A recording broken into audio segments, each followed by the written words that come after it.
since we have very limited time, I'll skip the introductions because because most of the speaker bios are in the package, so there's no need to go through the introductions. This is actually a topic that's of enormous interest to me because this is the stuff that I did my PhD work on. So after a long while, I'm actually returning to it. So I remember back in the days in the 90s when there were 1 million mobile phones in India. And and it seemed to be growing at this glacial pace. Another 1 million were added, and so on. And then the regulatory regime changed, and suddenly you were adding 20 million phones every month. And it's close to 1 billion users. And something in that same order of magnitude is happening with smartphones today, because there's about 150 million smartphones in India right now. That number is expected to go up to 600-700 million by 2020. So there's a genuine revolution happening, and it's about to sort of herald a whole bunch of things in its wake when the internet is actually available via smartphones to a very large number of people. And hopefully we can dig into a lot of those issues during this session. And we'll open it up to Q&A in a bit as well. But before we go anywhere, I just wanted to start by just getting a sense from especially the entrepreneurs in the room, what your view on the Indian economy is right now. I mean, so you guys do business in India. What's your view on the Indian economy? Abhishek, maybe you can start. Well, overall, it is very positive. I mean, the fact that my first business, we used to develop software within the country, but used to sell it outside. And my second company is all about doing business within India. So the overall outlook is really positive. But I think the journey has been tricky. The opportunity is huge. We are in the mobile fintech space. Just the number of people who don't have access to digital financial services in itself is very huge.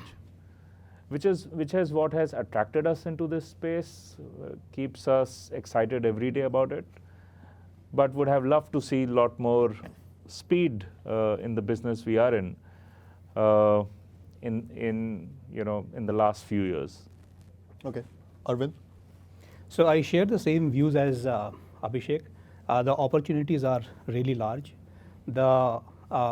It is going to be a very large digital economy, in my opinion, where smartphone and internet penetration is going to be almost to 1 billion people. The journey has just about started, and it is hugely aspirational, and the level of income for the ability to spend on consumptions are increasing. And one of the things which I also agree with Abhishek is that there are going to be several things which are going to be done for the first time in India. Business models which have not been done earlier and which will be new in India. Therefore, any kind of expectation where the returns in the short term will be exponential is something that should not be expected. It's a journey where we need to stay invested, and it's a game that needs to be played for the long term benefit. Sahil, you're a fund manager. What's your view on the economy?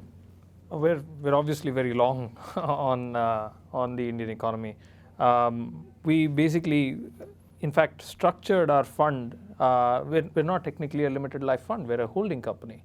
So we're a permanent capital vehicle that can stay invested in our portfolio for as long as is required. So in effect, you're building the Berkshire. Yeah, well, that's the objective, I guess, at some level. We're yet to pick up our insurance company, but that'll happen eventually, I guess. So the idea that when as a fund manager, when you look at investing in India, a lot of the sectors that are taken for granted in developed economies like logistics or agriculture or healthcare, these are severely underdeveloped and underserved, particularly even for markets that have paying power. And therefore, our approach has always been to back entrepreneurs building businesses, foundational businesses in these sectors, and then stay invested in these businesses over the long term.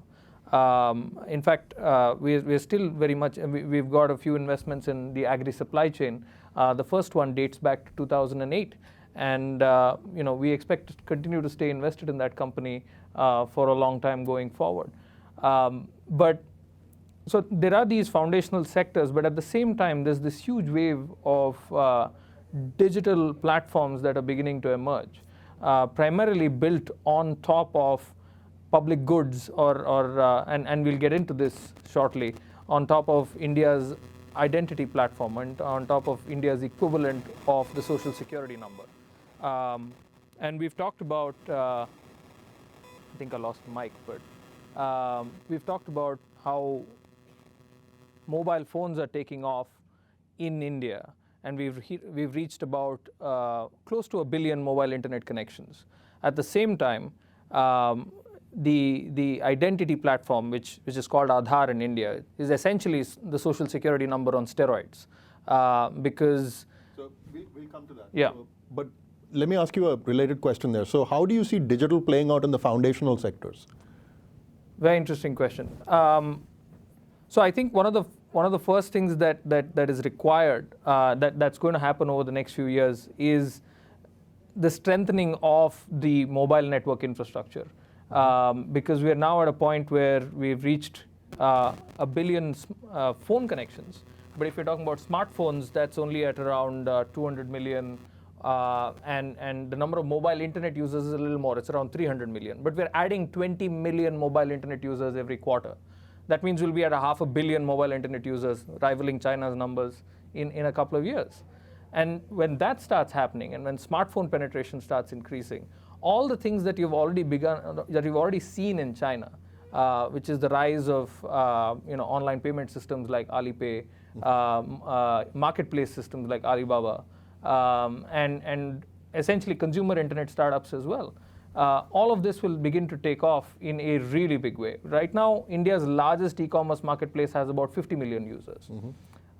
It's not unreasonable to assume that number will grow by 10x over the next 5 years or so. But it requires certain technologies to be built, because the Indian economy the Indian market is slightly different, because we don't have a homogeneous language pulling us together. Right. And that's actually what Arvind's company does, which is build a technology that takes any app or website and converts it into multitude of Indian languages. So let's come back to that. Vivek, let me come to you for a second. You're a keen observer of India, though you don't live in India. So let's talk about innovation for a second. So one of the things that always gets that India gets accused of is that everybody says R&D in India, and actually there's no R, it's all D that's actually happening in India. So does that actually matter? I mean, is this a valid criticism in your view? Ruben, we're looking at it from the Western point of view. Judging India by the amount of basic research it does. Basic research, we hardly commercialize a fraction of 1% of the basic research in the United States. It's really a game over here to get tenure for professors. That's where the majority of the money goes. It isn't to do practical inventions. What India has the opportunity to do right now is to take all the trillions of dollars that have been spent worldwide in basic research over the last 40, 50 years and start applying it to real solutions. The good thing for India and the bad thing for India both is that it has 1 billion problems, which means it has 1 billion opportunities to solve these.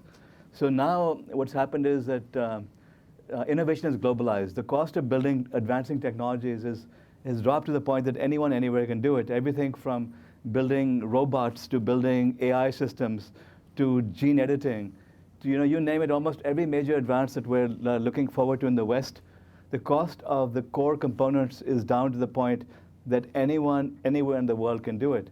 Now, the advantage India has is has several million IT workers who've been working for American and European companies, and many of them are tired of working for their white masters and cleaning up after them. They want to go out and branch out on their own and do amazing things. The opportunity right now is to take advantage of the things we were just talking about, the fact that you're going to have 500 million new internet connections, the fact that everyone's going to have smartphones, the fact that you have an entire digital infrastructure to build. We can leapfrog a generation of technology and go directly into it. None of it requires the Western type of basic research. So you've got politicians, you've got academics saying India doesn't do basic R&D, but that's a good thing. It's not a bad thing. India doesn't have to waste money on this whole process. I'm sure this point of view makes you the most popular person on Duke's campus amongst the faculty, I'm sure.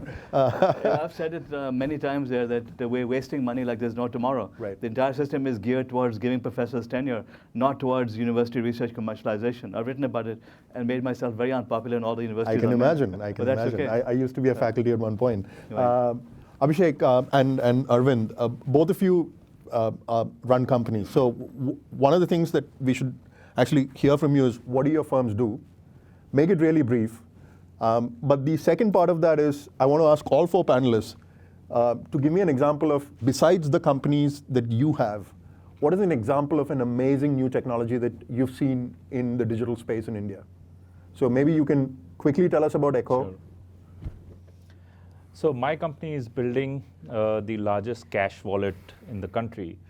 Imagine building a payment instrument for people who are spending in cash because they are largely earning in cash or they don't have convenient access to digital money. So Echo has points of presence and close to about 5,000 points of presence across the country where people who earn in cash come with their cash, deposit money at these outlets and convert cash into digital money.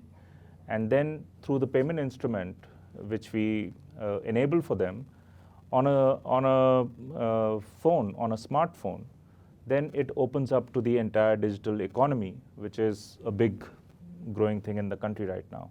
We cater to about 12 million customers right now and have processed over $3 billion worth of transactions. And really what Echo is doing is trying to ride on this wave of a new generation of customers, almost in the range of about 400 million customers who are emerging in the landscape, who will have a bank account, who will have a smartphone, who will be enrolled on this unique identity platform and will be ready to participate in commerce and payments. So that's really the wave of payments which we are trying to play in. So that's the business which Echo is into. We do come across. So if you look at Echo's business, it's really based on something which was unique. It was a unique problem statement in the country. How do you start to create when we started way back in 2007, the challenge was, how do you create a user experience on a phone, and then it was not even the smartphones, across languages and across literacy levels and across all kinds of devices. And so that was a very interesting design challenge for us, and we ended up creating a solution which was just doing secure transactions using a two-factor authentication, which did not require us to install any piece of software. What were the two factors? On the phone or the SIM card. So one was the phone, Yeah. and one was the twin of your PIN. Okay. So the technology which we call PIN twin. So it was a very unique design challenge. Similarly, you will come across companies which are looking at the demographics and trying to address, there's a company, I missed the name right now, but it does post transliteration. So you have a lot of people who know English, who can talk in their native language but cannot read in their native language. And this is a software being done by a startup out of Delhi, where you can go to a native language content online and read that language So it in basically English. transliterates into English. Yes. Okay. And there are many such innovative examples coming out of India, which looks at the demography, understands what's the problem and the opportunity there. So I don't think so that these are models which can get extrapolated in, say, United States, could potentially get extrapolated in similar emerging economies. But yes, these are some of the things. Right. I mean, that's a great point, because I think the way to think about this is that India is a lab for the rest of the emerging world. Absolutely. Sort of thing. Arvind, what does Reverie do? And also give us an example of a great digitech Yeah, sure. company that you've seen? So to explain what we do, I will give you a very interesting perspective. For a moment, if you go to your phone and change the language setting to a language that you don't understand, and then try to do everything that you are doing using WhatsApp, or book a cab through Uber, or use Amazon in a language that you just do not understand, it's very difficult. So that's the problem that we are trying to solve. Now, I keep saying this, that India was physically ruled by English 200 years back. Now it is digitally ruled by English. Even after 70 years of independence in India, less than 10% of India's population is actually literate in English, right? Almost, and total literacy in India is about 75%, which means there are about 500 million people who are already having mobile phones who are literate in their language, but not in English. So we have a cloud platform that can enable any consumer-facing business which is in English into multiple languages. Let me give you some example. So let's say Amazon. Now Amazon has got product categories, brand names, product names, attributes, all of those information. Just by selecting a language, all of those could be available in a target language. Let's say you come to India from the United States and you book Uber over there. Your cab driver does not understand English. Your booking information, your name and your address for pickup, all those things can entirely go to the driver in that language, right? And suppose users want to post any kind of reviews, it could be reviews anywhere. They can also do that using our platform. So it's a complete full stack language experience platform that any business can plug in and make it available in languages beyond English. By doing so, only in India, the reach can be extended by 5 to 6 times of what they are doing today. That's what we do. And an example of a Well, great, so I have multiple examples of just one will do. companies, yes, but there are 3 categories. Okay. One, there are product companies, really good quality product companies which are coming out of India. Some examples could be Freshdesk and InMobi. And then there are technology innovations which are happening, which could be market leading or leading other geographies as well. So one of those is India Stack, right, which you are going to talk about a little bit, and which includes Aadhaar. That could be game changing for the payment industry as well as for biometrics as well. The third category of companies that I really admire are some of the ones which exploit the problems which are specific to the region. I'm not sure how many of you know there was a company by the name ZipDial, and the business model was they used to give missed calls to collect information from the consumers. I'm not sure in any other geography this kind of a model would work, but it really worked in India, and it was eventually acquired by Twitter. Okay. Sahil, obviously every company in your portfolio is amazing. Yes. But tell us about a company that's not in your portfolio that is amazing. Well, that's going to be hard. There are lots of companies that are doing very interesting work in India, but I'd actually like to point to some very interesting user behavior in India, which you won't see anywhere else. So one of the examples Arvind just gave was of missed calls. Yeah. And most of the Americans in the room just stared blankly at saying, what does he mean by a missed call? A missed call is basically when you call someone and you cut the call before the other person picks up. And it became a legitimate mode of communication between people because you wouldn't get charged for it, right? So you would call and people would agree saying, just give me 1 missed call if you're going to come and 2 if you're not, right? And this was actually monetized by a company called ZipDial, where it was used as, when you poll, you say you want to vote for somebody on American Idol, and you say, vote A if you want to vote for whoever, Tyler Hicks, or I don't know why anybody voted for him, but Don't reveal your age, Sahil. I'm sorry. But instead of texting A, option A, you would miscall that number, right? And it would cost you nothing, and therefore it became a valid polling platform. Or you would say, send a text to this number if you want to learn more about the insurance policy. Now, nobody wanted to send a text message, so they would say, give me a missed call. Companies would advertise a missed call. Other interesting behavior, and I recently noticed this. I spend a lot. I mean, Reverie is one of my portfolio companies, so full disclosure. So I spend a lot of time with people who are non-English mobile users, right? And there's a double barrier, both of digital literacy and of English literacy, right? So most people have no clue how to use the App Store or a browser. All of these interfaces are completely broken for them.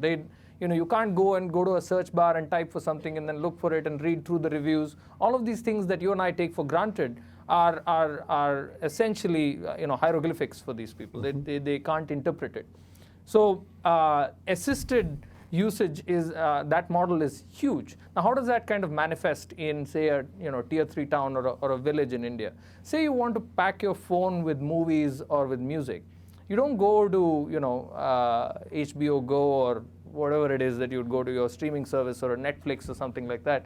You go to your local panwala or a cigarette guy, right? Tiny shops that are there all over the place. And you go to him with an SD card, or if you don't have an SD card, he'll sell you one. A tiny memory card. Most of you won't know what that means because you're on iOS, and iOS doesn't allow for memory cards. You poor people. You don't know what to do in India. So in India, if majority, 95% plus of Indian usage is Android. And most Android phones usually are both dual SIM, so it allows you to put 2 SIMs in there because there'd be some plans which would have cheaper internet plans and some which would have better calling plans, and a memory slot.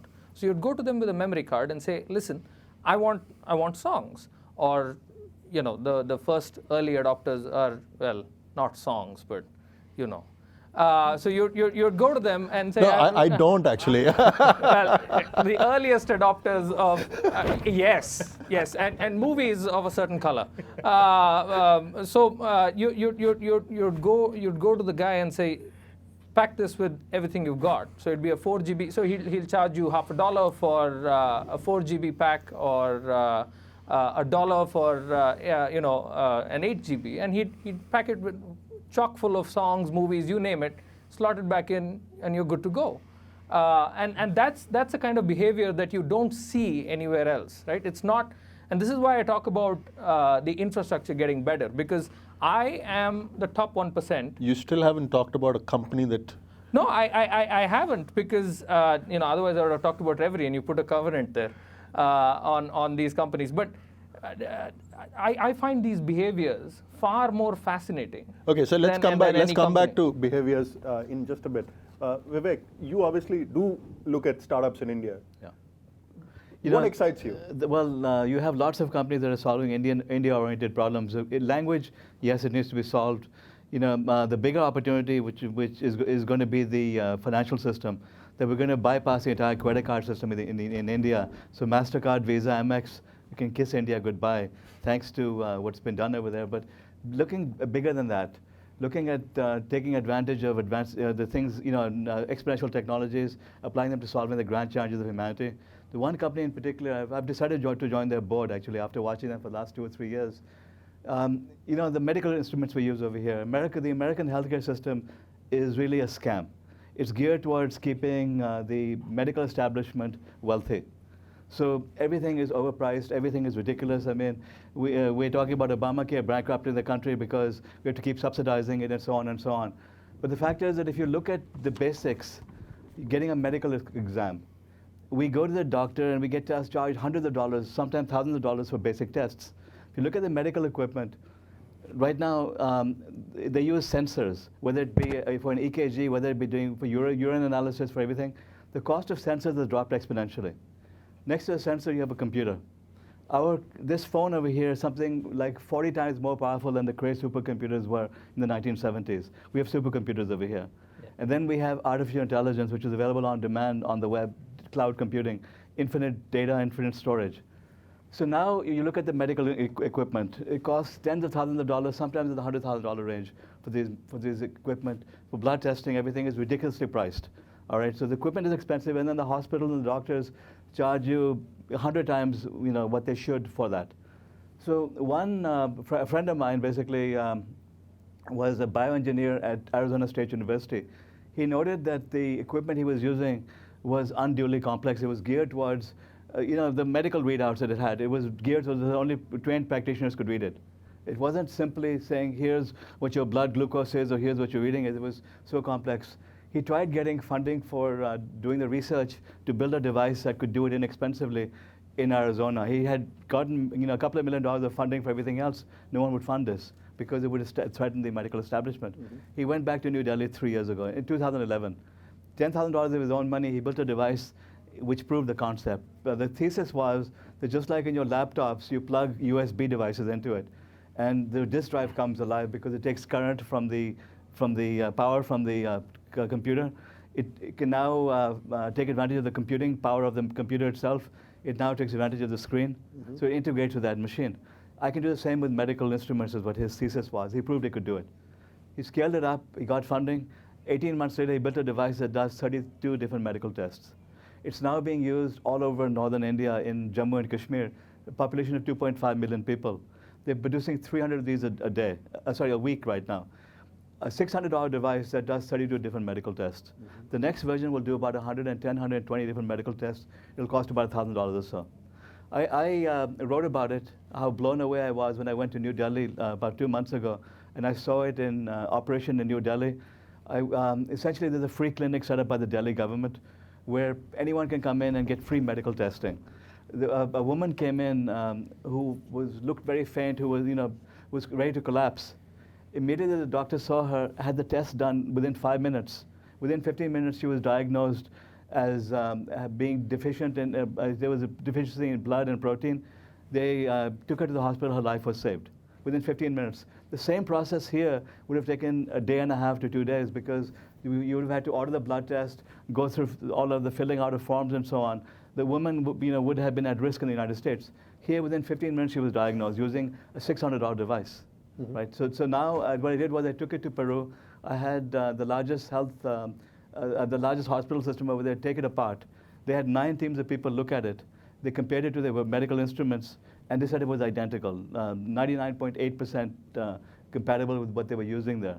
I've now had the Brazilians go to New Delhi and check it out. Spoken to Carlos Slim in Mexico. Carlos Slim basically said, I'll take it to all my clinics as soon as you make it available to me. Carlos Slim basically funds efforts all over the country. Right. So Latin America is very eager to bring this there. Next thing, I'm going to bring it to the United States. We're going to disrupt the US medical system. Imagine a medical device that can be in every nursing home, that can be in every pharmacy, that can be in every supermarket. It needs a basically trained nurse or a technician to be able to use it, because you don't want everyone doing blood tests, taking 3 drops of blood and then testing with it. Or if the readouts are simple so anyone can use it, a made in New Delhi technology which could disrupt the US medical system. That's what's possible right now. And that's a scale at which we're going to see innovations from India. The financial technologies we're talking about will first be made in India, and then we're going to look back and wonder why we're paying American Express 2.5% tax on every transaction that we do, why we're paying Visa and MasterCard 1.75% when you can now have 0 transaction costs. So 5 years from now, that's going to disrupt the US financial system, because India has become the testing ground for these technologies. That's the scale at which things are going to happen over the next few years. So you're now popular with the tenured faculty. You're popular with the medical establishment. I'll come back to you.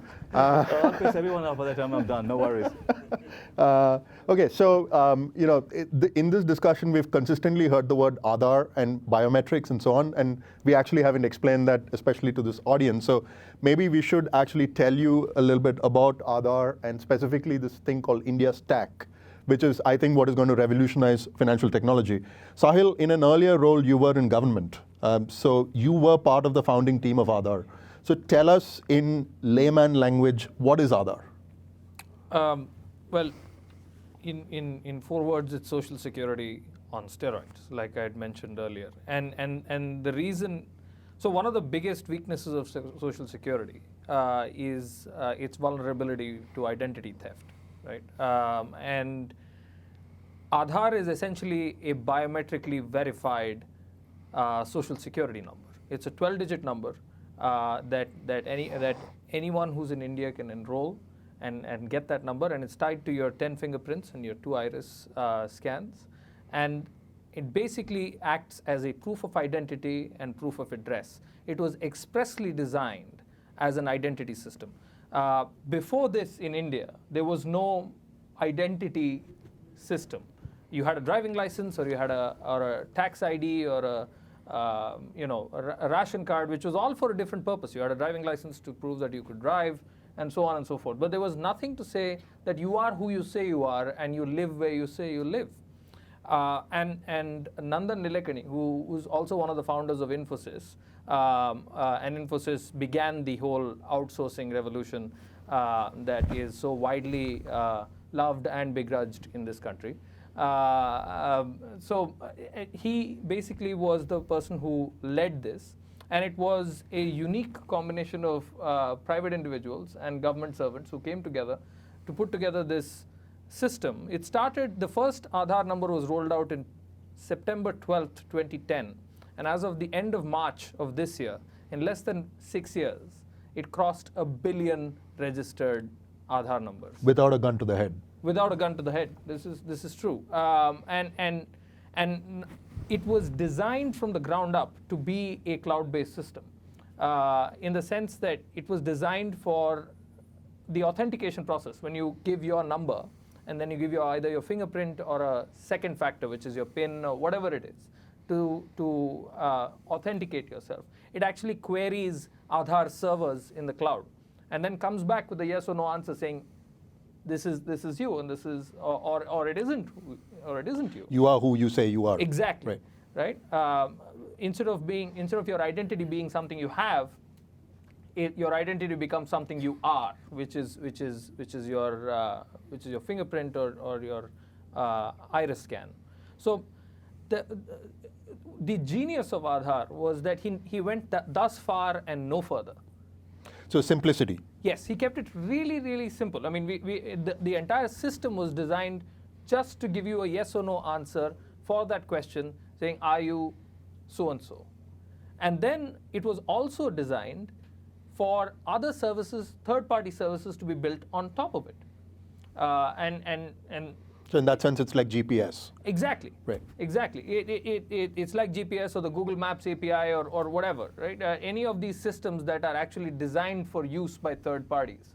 So anybody who actually operates, so for example, now the applications are immense, right? If you're going and applying for a bank account number, or you're applying for a SIM card, or you're applying for an insurance, any of these applications, now you verify your identity by essentially providing a number. And on top of that is something called the India Stack, which started getting built, and which is where I think Abhishek, maybe you want to talk about India Stack. Yeah, sure. Imagine, when you have to apply for your loan, the lender or the bank needs your KYC, needs to authenticate you, needs to know your proof of ID, your proof of address, and hence your KYC. They will then give you an offer. If you accept that offer, then you'll do an agreement with them, and then eventually the loan will get dispersed, and finally the collection will start to happen. Now, thanks to this India Stack, we are able to make this process completely electronic. So the authentication of the customer is done through the biometric database which we have as part of Aadhaar. The KYC is done through that. The electronic contract is done through that. So there's a service called the e-sign service. There's a service called the e-KYC service. And then there is a interesting use case where the government, today it's been done by the government, but tomorrow these are all on open API, so even private companies can go ahead and do it, is they have created something called as a DigiLocker. So, and what the government plans to do is that all the birth certificates, all the certificates which are issued by the government is going to get electronically delivered to this DigiLocker. So it's like a Dropbox connected with the unique identity or the Aadhaar database. And then from that DigiLocker, you can with your consent, give it to a lender who's giving you an offer. So what it enables is completely presence-less. You don't have to meet a banker. You don't have to meet your lender in person, completely paperless, and completely cashless dispersal of loan, which happens. In Echo, we just started a pilot using on this India stack, where we've given out loans to about 10 of our customers, where their transactions with Echo is being used. So with the customer's consent, this transaction data is shared with the lender, who uses this transaction data to underwrite, to first of all put offers through a marketplace. So our app becomes like a marketplace where offers from the lenders basis the data comes to the end consumers. Once the end consumer picks up an offer, then their KYC, their electronic contract, and the dispersal, all of this happens completely electronically. So that's the potential which India Stack brings to the landscape. Arvind, do you want to add to this, to what they've said about Aadhaar and India Stack? No, I think it's well covered. Okay. Yeah. Question back there. Yes. Yeah. Oh, of course. No. No. So I should address that, right? So one of the main use cases of the India Stack is direct benefit transfer. In fact, so most cooking in India, and this is a very political, hot potato, is what we call LPG, liquefied petroleum gas, and they're usually sold in cylinders of 14.5 kilos, right? It's about this big. And essentially, of course, because it's a petrochemical, it has a market rate. But it's been long subsidized by the government for a very, very long time. So the idea is you pay about a third of the price for that particular cylinder. Now, what the government has been trying to do is target these subsidies, because people like me don't need to be subsidized to buy that cylinder, or any of us for that matter. I'm an academic. Yes. So then we'll have the ID kind of look at you and see if you need it or not. But the idea is that based on your Aadhaar number, instead of paying a third, you pay full price, but you get every month the balance to third, which was previously a kind of discount, straight into your account. So in that sense, it's offset by being directly transferred to your account, and that by by reduction of number of fakes, by reduction of unfair kind of claiming of subsidies, has actually saved the government, I think, close to $4 billion already in the last year or so. And obviously this entire direct benefit transfer is going to apply to multiple social security schemes going forward, where instead of you getting a discounted price for rice or for any other good or service provided by the government, you get the equivalent into your bank account through the India Stack. So that's a very fair point. So thank you for raising it. The other thing to remember is it's actually taken out that entire layer of middlemen who basically benefited from the system. So in fact, if Aadhaar had actually talked about subsidies on day one, Aadhaar would have never happened. Yes. Because the middlemen would have understood that it's their gravy train that would disappear, sort of thing. Vivek, do you want to comment at all about Aadhaar and India Stack? And No, as I said, it's going to be transformative. It's going to disrupt America's financial system, because the same technologies that are being developed there will be applicable over here. Yeah, right. But it's not even, here we're getting so excited about blockchain. We are bypassing blockchain even. You're bypassing an entire generation of digital infrastructure. The credit card system, it won't come to India. Right. So people are going to be in a state of shock how smoothly everything works. This new app economy, they'll be able to transact commerce on a P2P, person-to-person basis. We're not even talking about it in America, because there's so many laws, regulations, so many middlemen. We have a corruption of our own kind over here, which is the entire regulatory system, and then the overhead we put on it. And then we have, for example, the credit card industry, and so on and so on. It's entrenched, and we can't possibly think of changing it here. India is going to bypass the entire system and build a financial system from scratch, in which you can transact commerce and do day-to-day transactions without any of this. It's all mobile-based. Just like Kenya now has half of its currency on M-Pesa, digital currency, but that's using cell phones. This is going to be a smartphone-based solution on which you can build an entire new financial system. So once it's built in India, we're going to copy it here in America. So that's how dramatic it's going to be. Yes, you have a question. I had a question on Aadhaar. Why cannot it be used for tax collection, which is very minimal in India and a lot of evasion? And the second question was for Mr. Wadhwa. The device that you're talking about, how dissimilar is it from the Theranos debacle that's happening here? Just these two questions. Thank Let you. me answer the Theranos question. Theranos basically tried doing one blood for all different types of tests. This one essentially uses the common microfluidic sensors. There are all sorts of different devices which will take take a drop of blood and test it for different types of diseases. So if you want to check for 5 diseases, you would need 5 drops of blood. Theranos was also taking the first drop of blood out, which is not reliable. Here, you take 3 or 4 drops of blood, and you take the 4th drop of blood, and you test it each specific disease based on that. What they've done is standardize everything. They built a platform for taking existing technologies and integrating them. They basically have done it in a very, very smart way, and that's why it works so well. What's the name of the company? HealthCube is the new product that they're doing. HealthCubed. Do you think it will get FDA approval once? It has to. It will. There'll be battles here because everyone will try to stop it. But the fact is, it's the same medical sensors. It's 100% the same technology that's being used here, except it doesn't have the same back end. So it's really a readout. The readout isn't the garbled information you get here on the medical devices. It's simply in simple English. They've actually done it in Hindi and different Indian languages, so first responders in India can understand it. Here we've made it unduly complex, and every device has its own back-end computer, has its own screen, has its own language.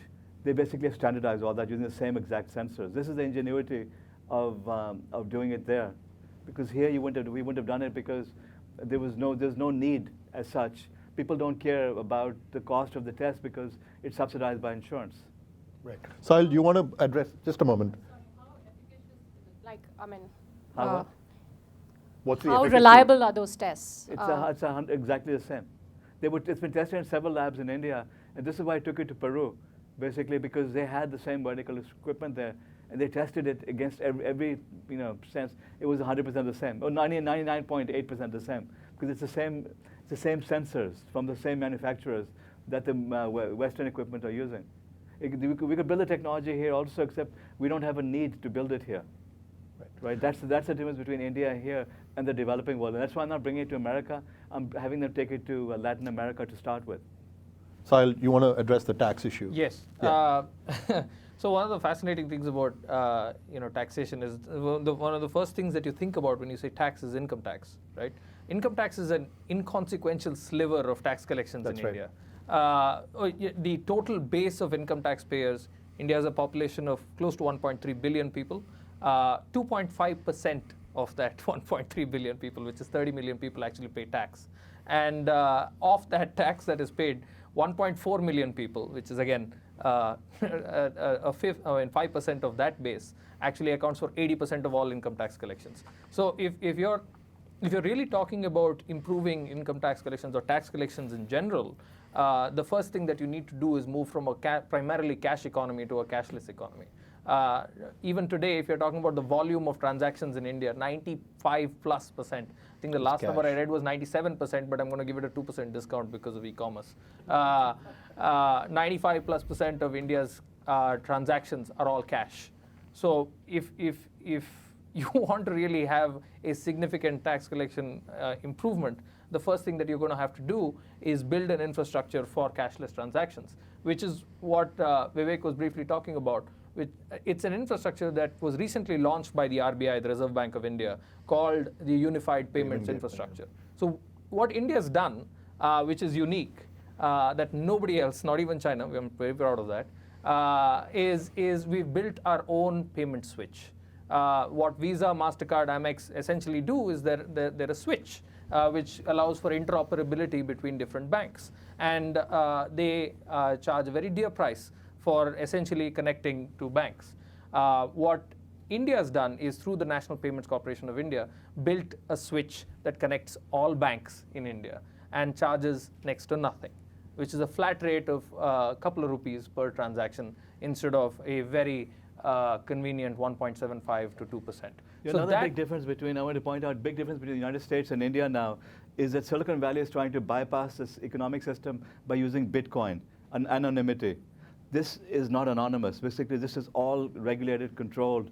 In fact, it's done by the government support, which means that it will be trusted and it'll work. Bitcoin I call BitToast, because Bitcoin is a haven for drug dealers. It has all sorts of problems. I wrote a piece of the Washington Post saying, rest in peace, Bitcoin, because Bitcoin is going to implode because of those issues. This, on the other hand, is the exact opposite. It's probably the way we should be thinking about doing it in America, but we won't do it here, because if we did, the credit card industry would go berserk and start lobbying and bribing politicians and stopping it from happening here. So India is bypassing the whole system. And sorry, the system is linked, there's an automatic bank account, that's very important. Well, yes. Abhishek. Sorry, I was asking if there's an automatic bank account for every ID issued that Yes. all the banks will recognize. So they get tied, all your bank accounts get tied to your Aadhaar number. So you could have multiple bank accounts. If you don't have a bank account, then it's hard to do a transaction online. Then it doesn't give you an automatic bank account with a state bank. So when you enroll for Aadhaar, you have an option to automatically enroll for a bank account as well. And through that, already about 150 million new bank accounts have been opened. So there is a big drive to create bank accounts for every citizen in India, because if you want to push towards a cashless economy, the first step is to have a bank account. And in fact, in the last few years, in the last 20 years or so, we had given one banking license, but in the last year and a half, we've given 20. So of different sorts of payment banks and things like that. We can go into the technicalities, but essentially 20 new banks have been created in the last year or so. So there is a giant push from the government towards a cashless economy. See, that could never happen in the United States, because the financial system really would do everything they could to stop it, because it would threaten their viability. Here in India, the state banks are now becoming, getting in trouble, but they're state banks. So even if they did fizzle out eventually, fine. You're saving money, because they're probably so inefficient that it didn't make sense to run them in the first place. There's a question there. If you can just introduce yourself, that'd be great. My name is Liz Peek. I'm a columnist with the Fiscal Times and Fox News. This is, I think, a stupid question, but you're talking about this system replacing the credit cards, which of course not just affect transactions, but also provide credit. Is there a credit provision and opportunity in this system that you're talking about? That's a great question, but I don't know the answer. I'd be happy to. The entire foundation of credit is that you have a transaction history. Based on a transaction history, you're able to give people credit. How do you build a credit score? You build a credit score based on how many loans have you taken, what is your bank balance, what is your ability and intent to repay, right? That's how you essentially create a credit score. The problem is India was extremely data poor before this. India has only about 40 million credit cards. Everything else is debit. And it's again comes to the same 40 or 50 million mobile internet users that we talked about that are customers of e-commerce companies. It's the hegemony of the elite, right? But if you want to actually take credit to the masses, you've got to be able to give them an ability to create a footprint with their own data. And the only way to do that is actually create a non-repudiable form of identity and then tie all your transactions to that. Precursor, but yes. It isn't, I mean, it's not immediately effective in terms of allowing people to borrow. It's a debit card system rather than a credit card system. Yeah, okay. Just hang on a second, because I need to just complete a couple of, because we wanted to complete that thought on first-time consumer behavior. So one of the more interesting things, which will probably, which maybe people in this room will be blown away by, is as these 300-400 million people come online, you're talking about an entire category of people that have never heard of Google. They're on the internet. They've never heard of Google. They've all heard of WhatsApp. And it's almost like you don't even know if Facebook had thought about this when Facebook bought WhatsApp. But you're going to have a few billion users around the world who've actually have never heard of Google, have never heard of all the things that all of us in this room take for granted. But they're all on WhatsApp. So these are the kind of very intriguing consumer behaviors that you're going to basically see. So what have you seen, in Reverie, for instance? So there are several trends that we have we have seen which are very, very different, and I will give you some analogies. One is, like he mentioned, most of these first-time internet users, they do not know Google, right? Internet for them, if you ask them what's internet, they would actually tell you it's WhatsApp, or they would tell you it's Facebook. Yep. And most of the content, be it news content, video, any kind of content is actually consumed either within WhatsApp or within Facebook.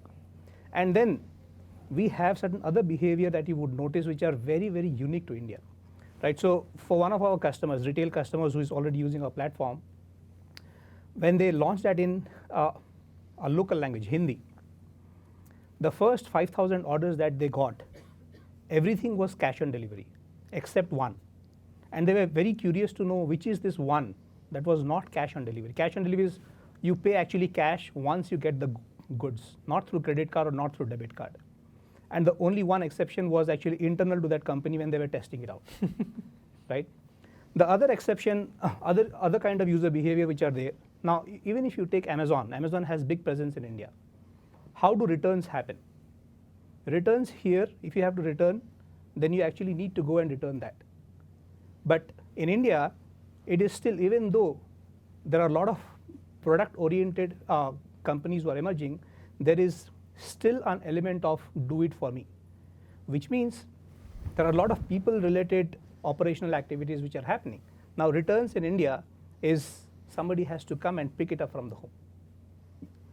If the return is an option where you have to actually go and use the postal to be able to return that, then the number of orders, e-commerce orders, will significantly come down, right? The other user behavior that we have noticed is as simple as using a contact book on your phone. Now, the contact book today, everything is in English. And like I was mentioning to you earlier, there are very few people who can use English. So the contact book is not used. They actually stick a paper behind the phone where they write the names of the most frequently used numbers and then the digits against those. And digits are very well understood because everybody understands currency, right? So these are some of the very, very different kind of user behavior that we have basically noticed. Just want to add one to that, which is the moment you ask for an email ID to log in, you have massive drop-offs because most people don't have email. Because nobody's got an email ID. Nobody's got email. So, but if you replace that with a mobile phone number, saying what's your mobile number, and log in with your mobile number, you have smooth sailing throughout. So you see behavior like that, which is quite fascinating. Yeah. Yes, there's two questions. If you can just club these two. Yes. Stephen Green, Emergo Partners. This perhaps is the rosiest, most optimistic India panel I've ever heard. That's because you weren't there for the morning panel, which was all doom and gloom.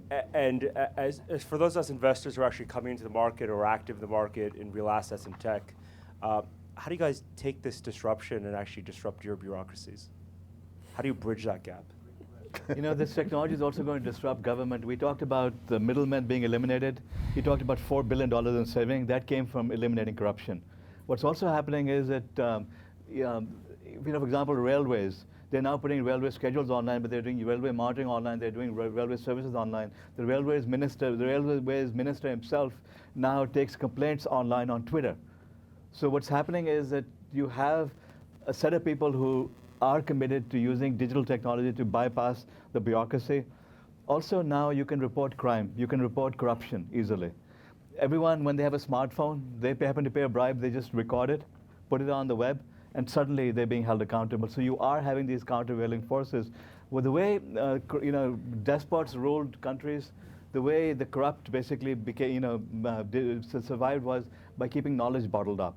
That you wouldn't know what was happening anywhere in a region of a country, so therefore you could have widespread corruption. Now anyone in any village talks about the police brutality or the corrupt tax collector or something, and it goes nationwide. Right? So just the technology itself, when it starts spreading, is going to be a countervailing force and get the bureaucracy, get the corruption to be under control. And because you're airing everything, you're basically airing it, you're now able to control all that. So the reason why you're seeing the difference between this and the pessimism is because when you look at all the infrastructure problems, overpopulation, water problems, and so on, you see desperation and problems. Now you've got the digital infrastructure, you've got the new digital India, you've got the elite. So this is the difference between the IT world. India, is widely recognized now as one of the leading IT providers in the world, right? So you've got this elite class that's building digital infrastructure versus the old India. And the beauty of this is that this is leapfrogging it and solving problems that have existed with the old line infrastructure. It's basically leapfrogging forward. This is why there's optimism here.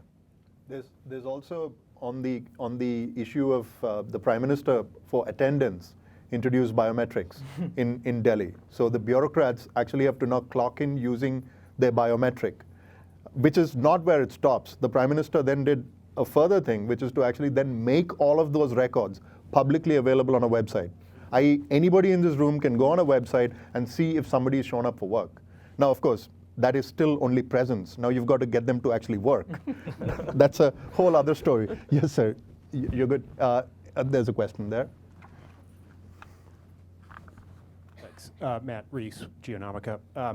Vivek, you just touched on something I was going to ask about, which is the physical infrastructure, and having just in December spent 4 days in Mumbai and experienced the congestion that I guess defines in some ways Mumbai. How do you see these innovations addressing the physical infrastructure needs that in Mumbai and other cities throughout India? I see the salvation being electric cars, basically, electric self-driving cars eventually. Because if you look at it, it's, Tesla, the $35,000 Model 3. People don't seem to understand why it's so cheap. It's because the cost of batteries is dropping exponentially. By 2018, and with the Gigafactory opening, the cost of the batteries will be about 50 to 60% lower than it was last year, right? So then what happens is that now you have Tesla's Powerwall, for example, a $3,500 device. You could actually build a car on it that can go 50 miles or so, which is enough for most domestic use. So if India started building these electric cars, it would take care of the smog and pollution, and it would be inexpensive vehicles which could now have the software added to them to do be in self-driving mode. That's a 5 to 10 year horizon, but that is likely going to be the solution that saves India from itself. Vivek, you've been in Stanford for too long. Right. I know. I've also said that only God could drive in India. Self-driving cars won't work there. But the fact is that electric cars can be implemented there. We've got no lanes. Nobody cares about our traffic lights. Are you kidding me? I've been driving in those roads for the last 7 years. It's hell. Yeah. Electric cars are not going to save us. I accept that criticism. I'm the optimist here. I mean... As somebody said, do Indians drive on the left or the right of the road? They say we yes. drive on what's left of the road. So I'll end with... That's fair criticism, by the way. I'll end with the policy question. So, for telecoms to get to 1 billion users, took multiple iterations of policy. So where do you see, National Telecoms Policy 94, 99, etc. So what do you guys see from your experience as bottlenecks in the policy environment, and what would you sort of prescribe? I mean, is there one thing that you'd like to change in the policy environment? I think lesser the intervention, the better. And I wouldn't recommend that you should invest in a company which has to deal with bureaucracy a lot. But as long as entrepreneurs are smart enough to take tactical moves which keeps them away from government intervention, then that's the smartest way to run the business. But you are actually one of the most regulated. And so we figured out our own ways to create a free trade zone. We were dependent on the banks and the wireless carriers.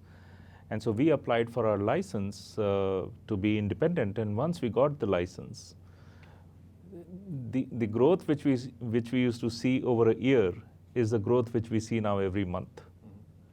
And that's a significant shift one has seen ever since you move away from dealing with bigger organizations, government organizations. If you remain tactically smart, right? Okay. Then you get the results. Any questions about policy? Something that you'd like to see changed?